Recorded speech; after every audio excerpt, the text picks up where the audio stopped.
Ada damai sejahtera yang sempurna di hadirat-Mu Bapa. Sungguh kami bisa merasakan ya Tuhan, udara ya Tuhan yang ada di sekeliling kami ini telah dipenuhi dengan damai sejati karena Engkau hadir di sini. Tidak ada jarak waktu, tidak ada jarak tempat. Ketika kami berdoa bersama-sama saat teduh, Kau ada di situ. Kau ada di dekat kami. Biarkan damai sejahtera ya Tuhan, Kau impartasi. Kau berikan dimulai dari orang-orang yang paling membutuhkan dari antara keluarga saat teduh, hingga kami semua yang melayani. Shalom peace dari Yesus ditinggalkan bersama dengan kita.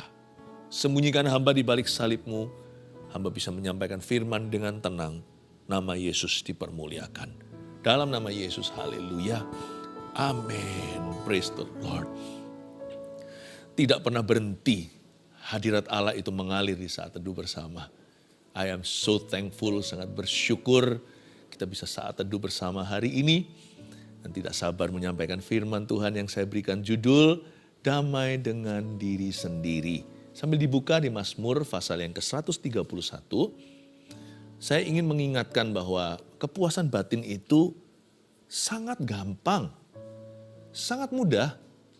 Selalu dimulai dari diri kita, jangan tuding orang lain. Tuhan ada di dalam diri kita. Yesus hidup di dalammu dan di dalamku. Mulai dengan itu. Dan damai sejahtera itu tidak akan pernah gagal. Dia selalu akan menjaga hati pikiran kita. Dan siapa punya damai sejahtera, orang itu jalannya akan diteguhkan oleh Tuhan. Kau teguhkan hati orang yang penuh dengan damai di dalam dirimu. Damai itu berkat terbesar, tidak bisa dibeli dengan harta dunia. Manusia berebut-rebut cari damai itu di mana-mana. Tapi hanya bisa ditemukan di dalam Tuhan Yesus Kristus. Mazmur 131 ini adalah nyanyian ziarah Daud. Ayat 1 sampai ayat 3 bunyinya, Tuhan aku tidak tinggi hati dan tidak memandang dengan sombong. Aku tidak mengejar hal-hal yang terlalu besar atau hal-hal yang terlalu ajaib bagiku. Sesungguhnya aku telah menenangkan dan mendiamkan jiwaku seperti anak yang disapi berbaring dekat ibunya. Ya, seperti anak yang disapi jiwaku dalam diriku. Berharaplah kepada Tuhan, hai Israel, dari sekarang sampai selama-lamanya. Ini adalah mazmur, artinya nyanyian atau lagu. Tapi lagu ini khusus adalah nyanyian ziarah Daud. Atau ini adalah devotion time atau ketika Daud saat teduh. Kapan mazmur ini dituliskan? Para ahli teologi semuanya merasa bahwa mazmur ini dituliskan di saat-saat genting Daud waktu dia sedang dikejar oleh musuh. Tiada lain adalah Raja Saul yang kesurupan setan. Di saat-saat itulah mazmur ini digubah. Ketika Daud sedang disalah ngerti nationally atau Daud disalah ngerti itu di seluruh negeri. Wah, Daud itu very famous, dia sangat terkenal. Tapi habis itu pembunuhan karakter terjadi. Jadi Saul itu ngejar-ngejar dia seperti buronan. Pasti sebagai raja dia sudah memberikan perintah dan pasti dia memberi pengumuman kepada rakyatnya. Bahwa Daud itu salahnya ini atau itu. Zaman dulu kan bukan zaman fair. Zaman itu adalah zaman diktator, otoriter. Karena Saul adalah raja, dia pemegang kuasa. Jadi Daud sudah dicap oleh seluruh Israel bahwa dia ini ambisi tahta alias mau kudeta. Padahal kita tahu kejadiannya Daud tidak begitu. Nah kalau kita jadi Daud coba bayangkan, tidakkah hati kita akan resah? Kita akan pasti kepingin agar orang lain tahu kebenaran. Pastilah kalau kita nggak terpancing untuk pembenaran, pencitraan, atau menjelaskan. Tapi Daud enggak tuh. Dia malah buat lagu nyanyian ziarah. Artinya nyanyian ziarah itu, hatiku itu milikmu, hanya kau yang tahu. Asal aku benar di depanmu, aku tenang Tuhan. Luar biasa loh. Daud ini enggak merasa gelisah, dia bisa damai dengan dirinya. Di saat-saat itu yang bersama dengan dia cuma berapa orang, itu pun bukan kerabat. Dia nggak bisa bawa keluarganya. Kalau kita baca sejarah, Daud itu tinggalkan papa mamanya dan saudara-saudaranya, tentunya mereka juga dalam ancaman Saul. Saul pasti mau penghabisan. Daud titipkan. Ingat ya, ayatnya ada. Daud titipkan. Lalu Daud lari ke sana sini sesuai tuntunan Roh Allah. Dan kalau kepepet apa bisa punya pilihan, dia harus lari ke sana jikalau dia dikejar di sini. Dia pergi itu bersama dengan orang-orang bermasalah di Gua Adulam yang dikejar hutang, orang-orang yang bersalah, datang ke dia. Wah, kok bisa tenang ya jadi Daud? Saya kira dalam kondisi seperti itu setiap kita pasti sudah kehilangan iman, apalagi pengharapan. Dan belum lagi kasih, kita sudah kehilangan kasih, pasti kita sudah hambar. Tapi Daud bisa ziarah di masa-masa demikian. Ini hanya 3 ayat. Salah satu daripada mazmur yang paling pendek di dalam Alkitab. Tetapi untuk kita bisa menghayati, untuk kita bisa mengamalkan, untuk kita bisa melakukan apa yang diajarkan lewat lagu ini, sekalipun ini mazmur pendek, menurut saya cukup panjang latihan kita untuk berhasil kuasai 3 ayat ini dalam kehidupan kita. Ini mazmur yang sangat panjang. Bagaimana kita bisa hidup damai dengan diri sendiri ketika segala sesuatu di duniamu itu seolah-olah menentangmu. Ketika gunung-gunung bergoyang, bukit-bukit bergoyah. Bisakah kita percaya kasih setia Tuhan tak akan pernah beranjak dari kita? Daud itu bisa damai dengan dirinya. Saya yakin Daud bisa tidur pada malam harinya. Daud tetap melakukan aktivitasnya. Dia boleh jadi buronan, dia tidak hidup sebagai tawanan. Dia tidak hidup pula sebagai tahanan. Hatinya bebas. There is the freedom in Christ. Itulah kemerdekaan yang Kristus beli di kayu salib. Yesus tidak mati di kayu salib itu di Kalvari supaya kita stres lagi. Yesus tidak mati di Golgota supaya kita hidup dalam ketakutan terhadap manusia. Yesus tidak mengorbankan nyawanya supaya kita hari ini penuh kekhawatiran untuk masa depan. Bukankah ada ayatnya di Perjanjian Baru? Supaya kamu bebas merdeka, maka Kristus telah memerdekakanmu. Dan jikalau anak manusia memerdekakanmu, kamu sungguh-sungguh merdeka. Dan kamu akan tahu kebenaran, dan kebenaran itu akan memerdekakan. Kata merdeka, merdeka, merdeka, merdeka, merdeka. Untuk apa Yesus mati kalau kita sekarang masih gundah gulana dan gelisah? Dan banyak orang gak bisa menerima dirinya, itu masalah lebih besar lagi. Waduh, antara dia overthinking atau dia merasa over responsible. Banyak orang itu gak bisa rasa aman dengan dirinya sendiri. Jadi dia itu selalu tipe yang panikan. Kayaknya masa depan dia gak percaya, orang lain dia gak percaya, masa lalu itu penuh kepahitan, masa kini menanti tanpa kepastian. Jangankan orang lain, dia saja gak bisa terima dirinya. Ada orang yang bukan hanya worry, khawatir, tapi ada orang juga yang terlalu over responsible. Kenapa ini, kenapa itu, dia coba jadi Tuhan, semakin dia berusaha demikian, semakin gak keruan. Kita harus tahu ya, orang lain juga punya pilihan. Saya ngomong gini bukan supaya kita nggak peduli. Kita harus lakukan bagian kita. Tapi kalau sudah kita lakukan bagian kita, belajar punya serenity, bahasa Inggrisnya. Belajar punya penerimaan. Bahwa asal aku udah lakukan bagianku, Tuhan, aku ini bukanlah porosnya alam semesta, aku bukan Tuhan. Kenapa masih ada kesengsaraan? Kenapa kok ada orang-orang yang masih binasa di depan mataku? Paulus itu sangat-sangat dewasa, dia berkata, aku berusaha jadi orang Yahudi bagi orang Yahudi. Orang Yunani bagi Yunani, bukan jadi orang pelin-pelan, tapi dia berusaha untuk menyesuaikan stylenya, caranya. Prinsipnya tidak diubah. Tapi dia berusaha agar, dia berkata, agar aku bisa memenangkan beberapa dari antara mereka. Paulus, rasul besar, rasul Injil, sapu tangannya menyembuhkan dan mengusir setan.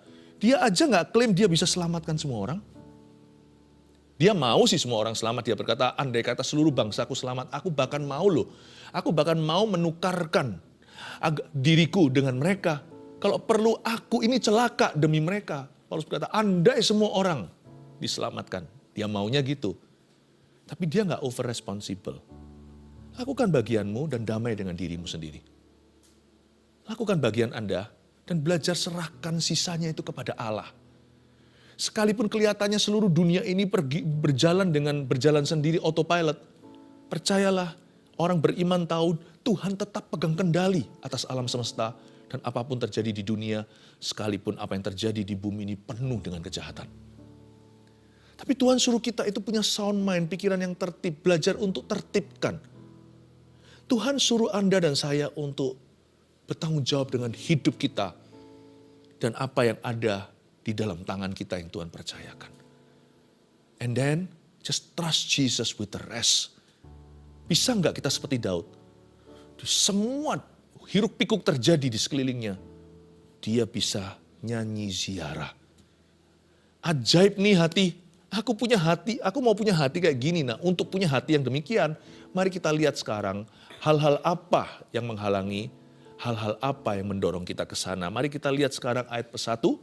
Daud berkata begini, Tuhan, aku tidak tinggi hati dan tidak memandang dengan sombong.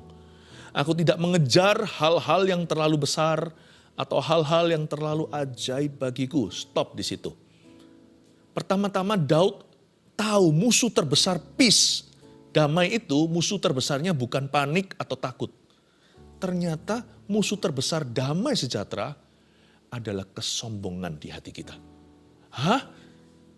Jadi musuhnya peace itu pride. Iya kalau menurut ayat ini jelas-jelas pride adalah the arch enemy. Kesombongan atau roh sombong itu adalah musuh roh damai. Kok bisa ya? Karena orang sombong tak akan damai hidupnya. Bukan hanya Tuhan membenci kesombongan, tapi orang yang rendah hati itu pasti menuju damai sejahtera. Pasti, nggak bisa nggak. Itu alamat yang tidak bisa dihindari. Kalau Anda rendah hati, kalau saya rendah hati, kalau kita merendahkan diri, mau nggak mau hidup kita akan semakin damai. Nggak bisa semakin tidak damai, nggak mungkin. Orang minum racun pasti minimal ke ICU, atau paling tidak ke UGD lah, unit gawat darurat, pertolongan pertama. Nggak mungkin dia happy ya. Orang kalau merendahkan hatinya sungguh-sungguh di hadapan Allah, hanya ada satu jalan, dia akan ditinggikan. Jadi hati-hati, karena itu Daud memulai damai dengan kalimat ini. Tuhan, aku nggak tinggi hati. Reject pride. Langsung lawan kesombongan itu. Karena orang sombong itu penuh pembuktian diri, nggak pernah damai. Dia selalu kompetisi.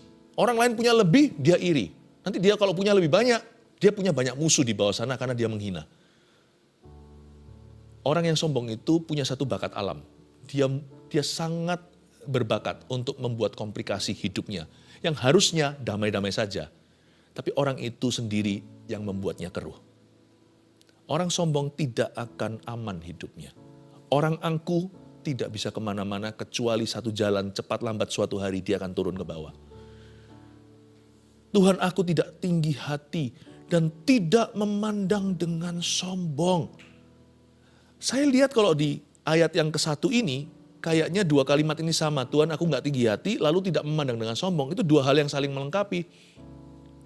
Memang sombong itu adalah sombong, tetapi ternyata roh sombong itu di mata. Loh kok bisa? Roh sombong itu di mata. Aku tidak memandang dengan sombong. Karena itu kalau kita mau rendah hati harus ubah cara pandang. Susah sekali untuk merendahkan diri kalau kita selalu meremehkan orang lain atau kita selalu memandang rendah sesama kita. Bahasa Inggrisnya gini, very hard to be humble if you look down on people. Kalau kita terlalu mengeluhkan diri kita menganggap diri kita itu lebih superior dari orang lain, itu kan belief ya, itu kan iman, itu kan keyakinan. Keyakinan salah ya perbuatan salah lah ya. Kalau kita mau mengubah perbuatan atau behavior kita, jangan diubah perbuatannya atau kelakuan. Itu menyusul, kalau kita mau mengubahnya, ubah dari dalam. Jangan kita menjadi kuburan putih yang bersih tapi dalamnya semuanya adalah kotoran. Dalamnya semua adalah mayat. Kalau kita mau cuci gelas kita, jangan cuci dari luar, dari dalam. Maka dia akan jernih sampai luarnya nanti. Kalau kita mau sungguh-sungguh berubah, kita nggak mau sombong lagi, ubah persepsimu tentang dirimu sendiri. Belajar untuk mengakui, aku ini hanya hamba. Bisa nggak kita melihat bahwa kita ini hanyalah orang kepercayaan saja. Jangan memandang diri sendiri sebagai pemilik apa-apa. Atau jangan merasa berhak. Dalam bahasa Inggrisnya, do not feel entitled to anything. Kalau kita tahu diri dengan bercermin kepada Kalvari, kita tahu bahwa semua yang ada di hidup kita ini semua milik Yesus karena kita sudah dibeli. Status kita yang paling pasti itu adalah Anda dan saya orang berdosa yang patut masuk neraka. Dan kita ini diselamatkan cuma-cuma, maka segala sesuatu yang kita miliki ini adalah kasih karunia. Jadi kita perlu bertobat itu dari dalam. Kalau mau bersihkan kuburan itu dari dalamnya, bukan hanya luarnya kelihatan cantik. Atau gelas kalau mau dibersihkan sungguh-sungguh layak dipakai, ya dari dalamnya kita harus sabuni. Kalau kita mau berubah menjadi orang yang rendah hati, diberkati dengan damai sorgawi, hidup kita itu enak, tidak bermusuhan seperlunya. Kalau bisa berteman dengan semua, hidup kita itu seperti itu. Kalau dimulai dari mata kita berubah. Jangan pernah merendahkan orang siapa-siapa. Jangan remehkan anak kecil, Tuhan benci itu. Siapa menyambut salah satu di antara mereka, dia menyambut aku, mereka yang punya kerajaan sorga. Orang kaya jangan menghina Lazarus. Dan orang yang tidak punya atau yang pas-pasan juga jangan iri dengan mereka yang punya lebih. Turut bahagia untuk berkat mereka. Jangan memandang dengan sombong. The spirit of pride is in the eyes. Roh daripada kesombongan itu ada di mata kita. Terutama sebelum kita pandang orang lain, waktu kita bercermin alias berkaca, what do you see in the mirror? Apa yang Anda lihat di kaca itu? Tiap kali saya berkaca, tiap pagi saya sikat gigi, saya sisiran rambut untuk rapi. Setiap kali saya lihat diri sendiri, saya bersyukur aku ini produk kasih karunia. Yang pernah dengar kesaksian saya kecil pernah disembuhkan Tuhan. Kalau bukan karena Tuhan, hari ini bahkan mungkin saya nggak sekolah normal. Hari ini mungkin saya di sekolah khusus. Lalu saya ini orang berdosa, waktu saya melihat saya sendiri di cermin itu, saya tidak melihat siapalah dipakai Tuhan, itu nanti-nantinya. Jangan lupa hai malin kundang, jangan lupa dasarmu, jangan lupa basicnya. Kacang tidak boleh lupa kulitnya. Anda dan saya harus tahu bahwa kita ini bukan siapa-siapa sekalipun melekat di badan kita itu mungkin berlian bagi beberapa orang. Mungkin kendaraan kita beda. Tapi tetap nyawa adalah nyawa dan setiap nyawa berharga. Kalau kita bisa melihat orang lain itu sama berharga minimal jikalau bukan lebih berharga. Anggaplah orang lain kata Roma 12. Lebih penting dari dirimu. Oh luar biasa hidupmu nanti akan meningkat bertambah damainya. Sungguh keluarganya tiba-tiba harmonis sendiri. Itu nggak ngerti. Banyak perkelahian pertengkaran itu solve sendiri atau selesai sendirinya. Karena masalahnya bukan di orang lain sih. Seringkali itu masalahnya di dalam diri kita. Lalu tiba-tiba, loh kok selesai sendiri ya? Keluarga saya dulu itu selalu piring terbang. Kok bisa begini ya sekarang? Kok bisa penuh dengan pengertian, saling memahami, lebih banyak mendengarkan, lebih care, saling melayani, mencuci kaki, sekalipun tidak tentu membasuh kaki beneran. Tapi satu dengan yang lainnya, yang junior, yang senior, saling mendahului dalam melayani. Bersih sendiri dari roh jahat rumahnya.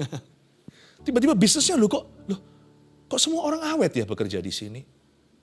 Damainya meningkat. Yang disebut kesejahteraan itu kan kadang-kadang juga bayaran. Juga berkat materi. Loh kok tiba-tiba meningkat ya? Customer loyal. Meskipun ada juga yang nggak beres, nggak benar. Tetapi selalu adalah lalang di antara gandum. Tetapi gandumnya semakin increase. Kok bisa ya? Ini loh rahasianya. Tuhan aku nggak tinggi hati. Dan tidak memandang dengan sombong. Tiba-tiba selesai karaktermu. Ajaib Tuhan.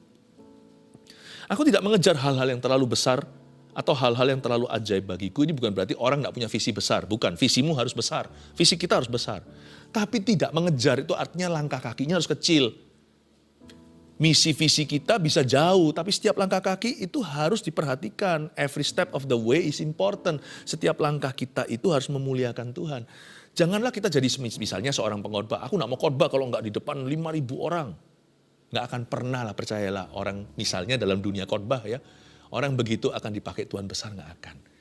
Tapi orang yang bisa berkhotbah di hadapan 5 roti 2 ikan dan dia menganggap itu seluruh dunia yang harus dia khotbah, dia sungguh-sungguh 5 tambah 2 adalah 7 misalkan hanya 1, 2, 3 orang atau 7 orang dan dia sungguh-sungguh layani satu persatu, cepat lambat dia akan berdiri di hadapan raja-raja, cepat lambat dia akan memberi makan 5.000 orang. Aku tidak mengejar hal-hal yang terlalu besar. Kebanyakan masalah dalam kehidupan kita itu terlalu gede thinking. Visi besar nggak apa-apa, tapi hatinya nggak sama size-nya sama visinya. Hati itu harus berkembang pelan-pelan. In the name of doing great things, di dalam nama, bukan Yesus, dalam nama melakukan perkara besar. Banyak orang menunggu job idaman, mendingan pengangguran di rumah. Sampai dapatkan yang dia mau. Padahal ada pekerjaan lain yang halal loh. Bisa aja dia bekerja sekarang, apa salahnya? Meskipun dia sekolah S2 atau apa, sarjana keberapa. Tapi kalau memang pekerjaan susah, apapun yang ada di depan, asal itu baik dan benar, ambil. Aku nggak mengejar hal-hal yang terlalu besar, sebab semua yang besar dimulai dari yang kecil.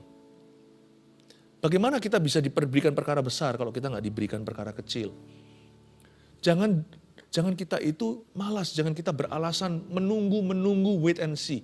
In the name of doing great things, dalam nama melakukan perkara gede-gede. Aku nggak mau yang kecil-kecil. Atau hal-hal yang terlalu ajaib. Belajar to accept what is lower than your expectation. Belajar untuk bisa menerima yang lebih rendah dari ekspektasi. Bukan standar moral ya, kalau moral nggak boleh. Kalau cinta Tuhan harus segenap hati, segenap kekuatan apalagi.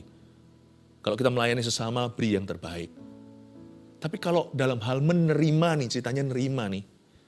Kalau aku dapat segini aku baru damai. Turunkan ekspektasinya. Orang kalau nggak punya ekspektasi apa-apa untuk menerima, dia dikasih dikit aja happy, ya kan? Jadi untuk tingkatkan damai, sebenarnya bukan damainya harus bertambah. Turunkan ekspektasinya. Aku harap semua orang harus menghormati aku. Semua orang harus mengerti aku. Nanti nggak damai hidupnya. Selalu mengeluh, kurang ini, kurang itu. Dan selalu ada aja salahnya pada manusia. Mau tahu nggak, orang paling damai dalam hal ini, dalam konteks seperti ini, adalah orang mati. Orang kalau sudah mati mana bisa dia mengeluh. Orang kalau sudah mati mana bisa dia itu ngomel. Orang kalau sudah meninggal, mana bisa dia menuntut dirinya atau menuntut orang lain, nggak bisa. Pernah tahu mayat dimandikan? Dimandikan aja dia nggak bisa apa-apa kok. Kalau dia hidup mungkin dia protes. Aku bisa mandiri, aku bisa mandi sendiri. Kalau kita mati terhadap diri kita sendiri, kedagingan kita dimatikan karena kita itu mau hidup oleh Roh Kudus dan kebenaran, percayalah, Anda adalah orang yang paling damai sekalipun seperti Paulus Silas di dalam penjara. Karena waktu kita sudah mulai manja, ekspektasinya setinggi sorga. Wah, apapun gak puas, apa-apa gak bisa puas. Susah sekali dipuaskan. Orang begini itu susah untuk puas batinnya. Gak pernah puas pokoknya.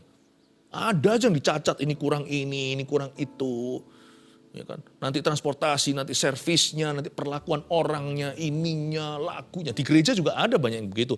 Ininya kurang, itunya kurang. Lain cerita kalau memang tim yang berwenang atau memberikan masukan untuk improvement. Tapi kalau itu menjadi sifat, nah itu salah. Tapi kalau itu jadi beban untuk berbuat sesuatu, untuk bisa membuat maju, itu lain cerita. Tapi kalau itu keluar dari hati yang mengeluh dan kepahitan, nah disitulah kita tahu masalahnya bukan di orang lain. Masalahnya di dalam dirinya. Nanti lihat ya, orang seperti itu sebenarnya kasihan. Kita pernah berbenturan dengan orang demikian di dunia, di hidup sehari-hari, di luar sana. Kita jangan marah, jangan kepancing emosi kalau kebetulan kita kena getahnya. Karena sebenarnya kasihan itu adalah istri dan anaknya. Itu orang pulang ke rumah ya gitu kelakuannya, malah lebih parah. Kita harus doakan malahan. Aku tidak mengejar hal terlalu besar. Daud ini, waktu ini, dia bahkan tidak ambisi untuk tahta itu. Dia berkata, aku tuh loh Tuhan, pokoknya I can live another day. Aku bisa hidup satu hari lagi untuk nyanyi ziarah. Untuk menyanyikan sebuah lagu Mazmur padamu. Aku sudah terima kasih Tuhan. Aku gak mau jadi raja. Gak mau kalau bukan karena Tuhan yang memilih aku. Siapa yang suruh Samuel untuk urapi saya? Aku gak pernah undang dia. Koko-kokoku udah siap, kakak-kakakku itu semua. Tapi aku ditunggu dari mbek-mbek di belakang waktu aku jaga.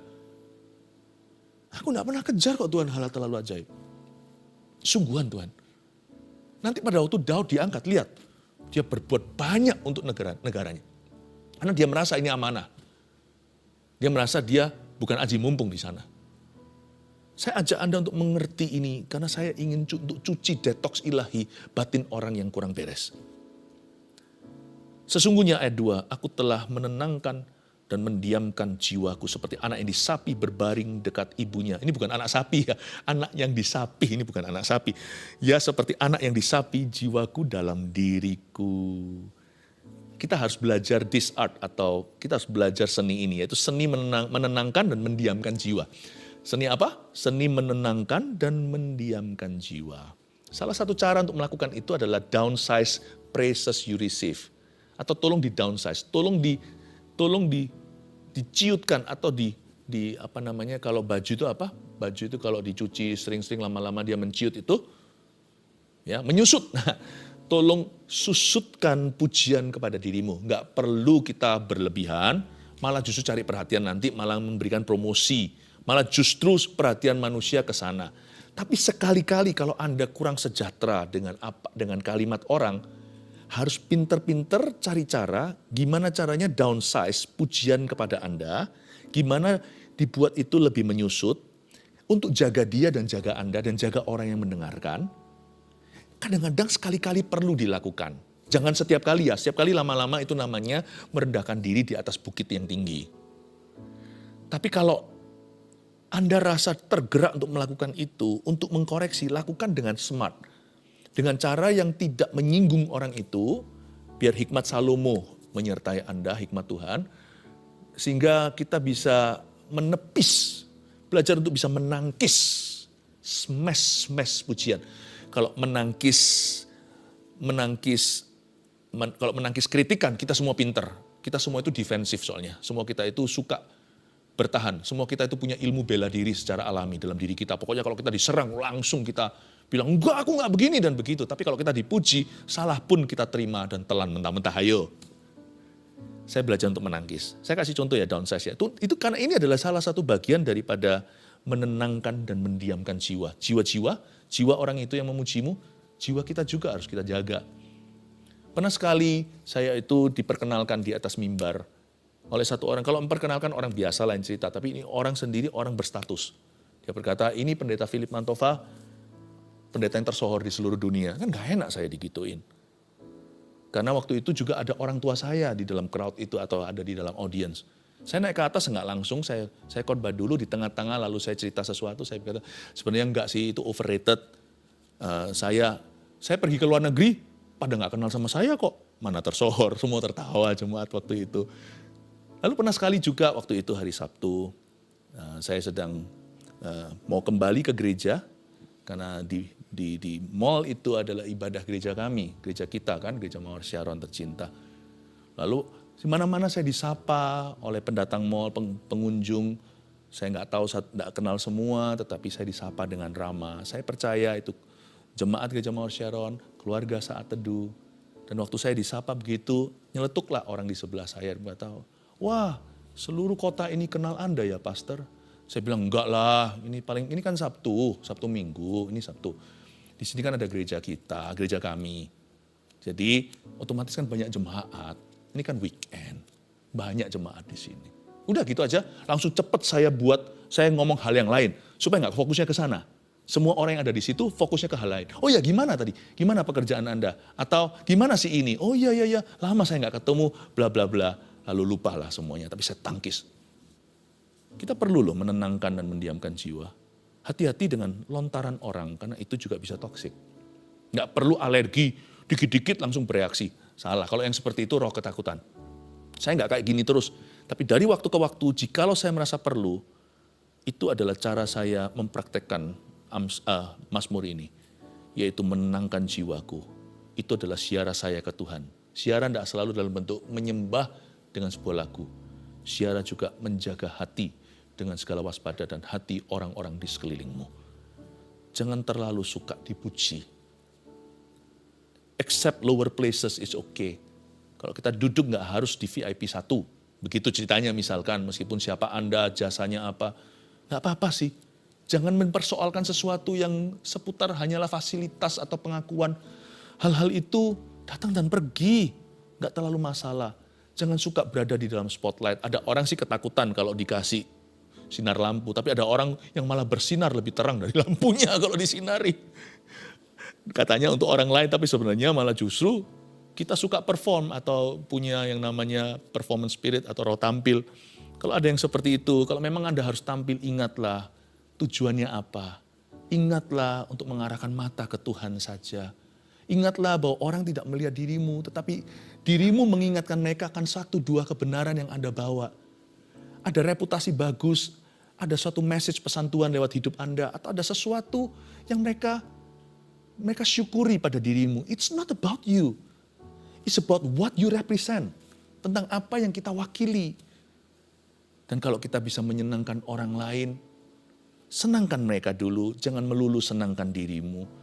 Saya suka sekali waktu baca ini. Kalau rahasianya kita tambah damai itu adalah kita gak gaya. Bener, kalau kita gak gaya ya, damai itu gampang ya. Sungguhan. Sesungguhnya aku telah menenangkan dan mendiamkan jiwaku, seperti anak yang disapi berbaring dekat ibunya. Cepat saja, seperti anak yang disapi berbaring dekat ibunya. Anak yang disapi itu bukan umur orok atau bayi. Kalau anak bayi, mereka belum disapih. Artinya mereka belum mandiri. Ini anak yang sudah lebih dari batita, ya, tapi masih anak atau bocah. Kalau anak yang belum disapi itu biasanya peluk mamanya, atau dia pegang jarinya kalau bayi, karena minta susu. Dia tidak kenal ibu. Dia ada maunya. Memang usianya. Anak yang disapi adalah anak di usia tertentu, ketika dia peluk mamanya waktu tidur, dia peluk bukan karena minta susu, karena mau dekat sama mama. Itu karena cinta. Saya pernah lihat, ada satu ibu yang marahi anaknya. Tapi waktu dimarahi anaknya nangis, tapi pegangan sama mamanya, rangkul perutnya gini. Jadi sekalipun Tuhan mendisiplin kita, kita tidak akan tinggalkan, kita tetap akan mendekat sama Tuhan, kita akan merapat dan merekat. Kita akan melekat kepadanya. Nggak tipe orang kalau Tuhan nggak berkati, aku pergi. Itu anak disapi. Anak yang belum disapi. Tapi anak yang disapi itu merangkul Tuhan. Sekalipun kalau saat-saat kita dimarahi olehnya.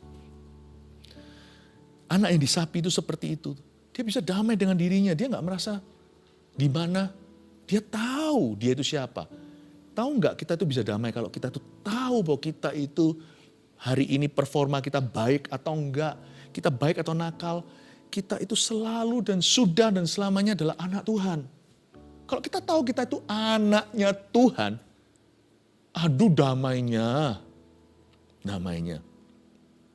Seperti anak disapi. Itulah sebabnya ada orang-orang tertentu. Kita itu disapi dari apa sih? Alkitab katakan, ya seperti anak yang disapi jiwaku dalam diriku. Jiwaku disapi dari apa? Kalau dari ayat ini, aku seperti anak yang disapi. Seperti anak yang disapi jiwaku. Disapi dari pembuktian diri. Gak ada lagi dorongan untuk membuktikan apa-apa. Tidak ada lagi keinginan untuk mendapatkan pengakuan manusia. Kita disapi dari itu. Kita disapi dari ambisi pribadi. Dan disapi dari asyiknya rame-rame. Ada orang ya, yang gak bisa pulang ke rumah loh. Gak bisa sendirian. Dia sendirian gak betah. Dia harus selalu di tengah-tengah rame-rame. Harus selalu rame-rame dan asyiknya rame-rame. Kalau enggak, dia gak bisa betah. Orang seperti ini kelihatannya fun. Mungkin dia supel. Tapi kalau dia sendirian, dia stres. Ini orang yang gak bisa hidup sama dirinya sendiri, celaka. Teman bisa silih berganti, percayalah. Anda sudah stuck. Anda akan hidup dengan Anda sampai Anda mati. Kita ini, saya akan hidup sama saya sampai saya mati. Kalau saya gak bisa damai dengan diri sendiri, saya gak akan kerasan sama diriku. Makanya ada orang yang selalu sampai rumah mesti harus pergi. Dan apalagi orang-orang yang suka dugem. Atau yang suka ke dunia gemerlap, dia harus ke rame-rame begitu, baru Selasa jiwanya lebih tenang. Padahal menurut saya itu tidak mengisi jiwanya. Jiwa kita harus disapi dari hal-hal yang begini. Tuhan mau kita damai dengan diri kita. Tahu bahwa kita adalah anak-anak Allah. Dan Yesus tinggal di dalam diri kita. Badan kita ini bait suci Roh Kudus dan Yesus ada di sana. Tenanglah jiwaku, aman dalam hadiratnya. Terakhir, berharaplah kepada Tuhan, hai Israel, dari sekarang sampai selama-lamanya. Loh kok switch ya? Ayat 3 tiba-tiba berubah fokus. Dari ngomong tentang damai dengan dirinya, lalu tiba-tiba berharaplah kepada Tuhan, hai Israel. Ya sudah, secara konsekuensi, orang yang bisa damai sama dirinya sendiri, pasti punya ruang lebih untuk memperhatikan orang lain juga. Pastilah, kasihilah orang lain seperti dirimu sendiri. Bukan mengasihani diri sendiri loh, itu bad, itu buruk sekali. Tapi orang yang bisa mengasihi dirinya akan bisa mengasihi orang lain juga. Kalau Anda belum punya jodoh, mau cari orang yang kira-kira pas untuk Anda, lihat apakah dia bisa take care of himself. Dia bisa jaga dirinya, dia bisa jaga Anda suatu hari dan anak-anak Anda nanti. Kalau dia amburadul gak keruan, dia gak akan bisa jaga dirimu kalau dirinya sendiri dia tidak bisa rapikan. Ketika Daud bisa damai dengan dirinya, dia bisa berkata dengan otoritas pada umatnya, kalian berharaplah sama Tuhan. Ayo aku bantu dari sekarang sampai selama-lamanya. 3 poin, cepat saja. Damai dengan diri sendiri, ada 3 summary atau kesimpulan. 1, tolak roh sombong. Saya kasih roh sombong, sekarang Anda tahu roh sombong itu di mata kita. Ubah persepsi kita tentang diri kita dulu, sebelum kita ubah persepsi tentang orang lain. Tolak roh sombong dengan tidak merasa diri terlalu penting. Ayo, terapkan ini. Nanti lihat ya, damainya akan nambah. Sungguhan. 2, senang lakukan perkara kecil yang tidak dilihat orang untuk Tuhan. Bisa nggak kita kerasan sama diri kita? Nggak harus kita itu jadi sorotan atau dapat pengakuan. Seorang mahasiswa bisa nggak belajar sungguh-sungguh, nggak ada yang lihat. Lalu setelah itu dapat nilai yang bagus dan berkata ini untuk kemuliaan Kristus. Bisa nggak? Kita bisa senang nggak dengan itu? Kita melakukan sesuatu, ibu rumah tangga masak atau mempersiapkan semua rumah tangganya. Bisa nggak bisa rasa hadirat Tuhan waktu Anda di kitchen atau di dapur ketika Anda makan dengan keluarga? Bisa rasa nggak? Lord, this is for you. Ini semua untuk Engkau Tuhan. Nggak harus yang heboh. Yang simpel-simpel kecil-kecil dan Anda merasa puas dengan dirimu di dalam hadirat Kristus, ku persembahkan untuk Tuhan. Bisa nggak kita senang lakukan perkara kecil yang tidak dilihat orang? Semua untuk Tuhan. Can you do that? 3, beri ruang untuk melayani kebutuhan orang lain bagi Tuhan. Nanti setelah 2 itu dilakukan, Anda pasti punya ruang untuk memperhatikan orang. Dan tanpa Anda sadari, orang yang damai itu yang paling dipakai sama Tuhan. Lihat ya, orang tenang itu barang langka. Banyak yang mau mengikutinya. Kalau Anda calm, kalau Anda punya stability, kestabilan dalam kerohanian Anda akan menjadi jawaban dengan sendirinya. Tidak usah banyak berkicau. Kemanapun Anda pergi, damai sejahtera memenuhi ruangan itu. Saya harap keluarga saat itu dipakai oleh Tuhan. Mari kita semua masuk hadirat Tuhan lebih dalam lagi. Kita sembah Tuhan karena Tuhan sangat baik dan Dia adalah damai sejahtera sejati kita. Yesus, Kau sungguh baik. Yesus, Namamu indah.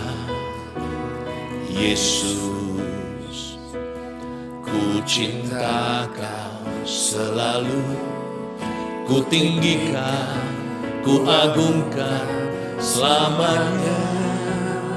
Yesus, Yesus, Kau sungguh baik. Yesus, Namamu indah. Yesus, ku cinta Kau selalu. Ku tinggikan, ku agungkan selamanya. Ku mau memuji-Mu, ku selalu puji-Mu. Ku mau menyembah-Mu, ku selalu sembah-Mu.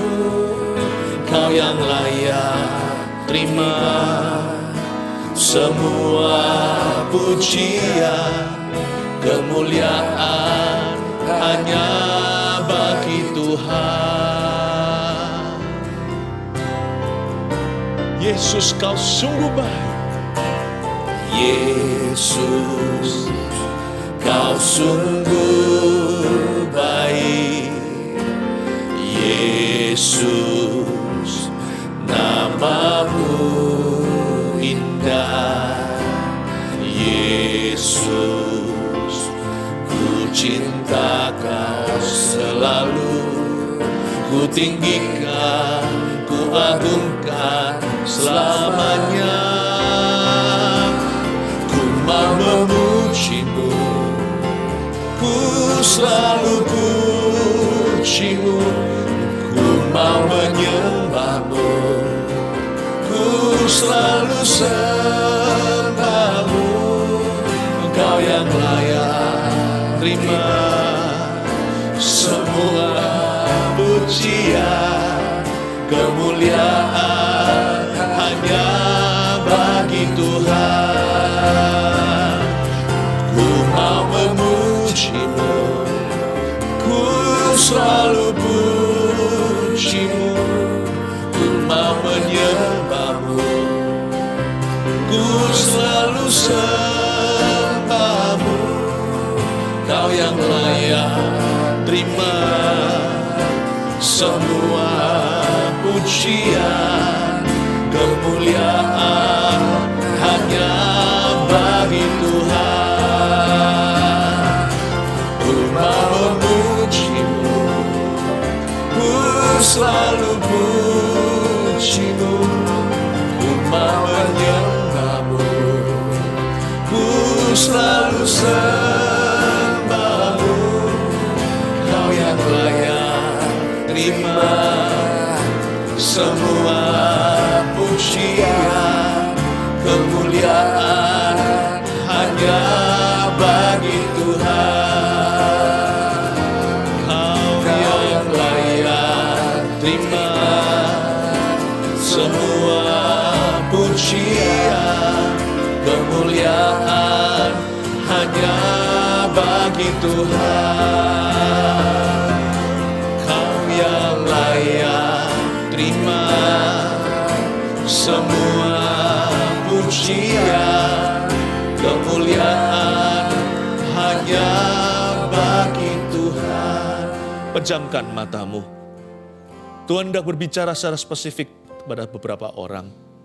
Saya merasa ingin memanggil dengan iman dalam kuat kuasa Roh Kudus orang-orang yang masih punya kebiasaan ngeklub. Anda juga ke gereja, juga ikut saat teduh, tapi Anda juga clubbing. Tuhan berkata bahwa Tuhan akan memberimu kekerasanan dengan dirimu dalam ruang doaku. Seperti firman berkata, di bukit atau di gunung doaku ku beri sukacita. Tuhan gantikan dengan hidup doa yang luar biasa. Sebab orang yang memuji Tuhan seperti ini, gak akan kepingin ke tempat-tempat yang gelap. Karena di sana semuanya adalah kawiannya, fellowship, persekutuan, kepuasan, teman, sahabat. Kita temukan sejati dalam Kristus dan dalam dunia Tuhan. Bertobatlah saudaraku, kalau Anda yang masih begitu. Saya berdoa supaya hidupmu gak jadi batu sandungan, tapi jadi terang di dalam nama Yesus Kristus. Ada seorang pria yang sudah menikah, tetapi juga gak pernah kerasan di rumah. Sebenarnya pergi itu bukan karena apa, tapi gak bisa aja. Gak bisa diem, gak bisa anteng gitu, gak bisa diem gitu orangnya. Karena memang Anda gak kerasan dengan diri Anda. Ketahuilah bahwa Tuhan mengasihimu. Bahwa Anda itu indah di matanya. Orang yang sangat berharga, itulah you. Belajar untuk hargai hidupmu. Belajar untuk bisa tenang, fokus, konsentrasi. Gak seperti orang yang gerusah-gerusuh. Belum ini sudah kerjakan itu, gak pernah bisa selesaikan satu. Selalu begini. Saya berdoa supaya sembuh. Dan saya berdoa untuk semua orang juga yang punya keluarga, yang punya kebutuhan khusus. Ayo kita berdoa sekarang. Saya tergerak untuk berdoa bagi autisme. Di dalam nama Yesus, aku tengking. Mental illness atau sakit, penyakit mental.